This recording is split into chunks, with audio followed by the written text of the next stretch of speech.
Goeiedag en baie welkom by Woordspieël. Vanoggend kyk ons na Markus hoofstuk 4 en die vers wat ek vir jou lees is Markus 4 vers 40 en die tema is hoekom so verskrik? Ek lees vir jou. Hy vra toe vir hulle, hoekom is julle so verskrik? Vertrou julle my nog steeds nie? Die disippels is op pad oor die meer van Galilea met Jesus wat saam met hulle in die boot is. Rustig aan die slaap. Daar kom 'n sterk storm op en die disippels raak bang en paniekerig. Hulle glo dat hulle gaan sink en dat hulle gaan vergaan. Hulle maak Jesus wakker en Jesus maak die storm stil en vra hulle hierdie vraag van geloof in vers 40.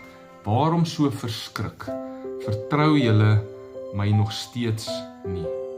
Dit is vir Jesus verbasend dat die disippels kan dink dat hulle sal vergaan terwyl hy saam met hulle in die boot is. Vir Jesus is dit ondenkbaar.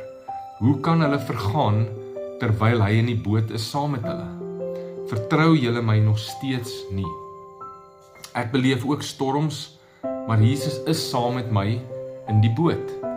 Soms voel dit vir my asof hy slaap, maar al voel dit so, is dit ondenkbaar dat ek sal vergaan terwyl hy saam met my is. Maar ek raak paniekerig as dit nie lyk asof my budget gaan klop nie. Ek raak benoud as dit lyk asof die bediening of my werk nie regloop nie.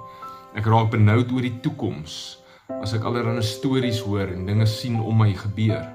Maar Jesus vra my, hoekom is jy so verskrik? Hoekom is jy so benoud? Hoekom is jy so gestres? Hoekom is jy so angstig?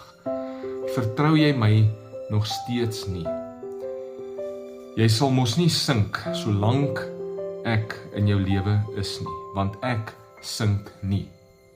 En dit is die vraag wat ons vandag vir onsself moet vra. Vertrou ons Jesus regtig? Kom ons vertrou hom, want saam met hom, as hy saam met ons is, sal ons nie sink nie. Kom ons bid saam. Here Jesus, soms dink ek die disippels was baie dom dat hulle U nie vertrou het nadat hulle al soveel wonderwerke en so 'n klomp kragtige dinge gesien het en beleef het nie. Maar tog het ek U ook al soveel keer beleef en gesien hoe U vir my sorg en tog raak ek paniekerig en moedeloos. Ek hoor vanoggend U vraag en ek bely dat ek wel op U vertrou. Ek vertrou dat ek nie sal sink nie. My gesin sal nie sink nie. U is in die boot en U sink nie. Amen. Deel hierdie met iemand wat dit vandag moet hoor en bemoedig mekaar en nooi iemand om saam met ons hierdie video's deur te werk en sommer te subscribe op die YouTube kanaal. Die Here seën jou.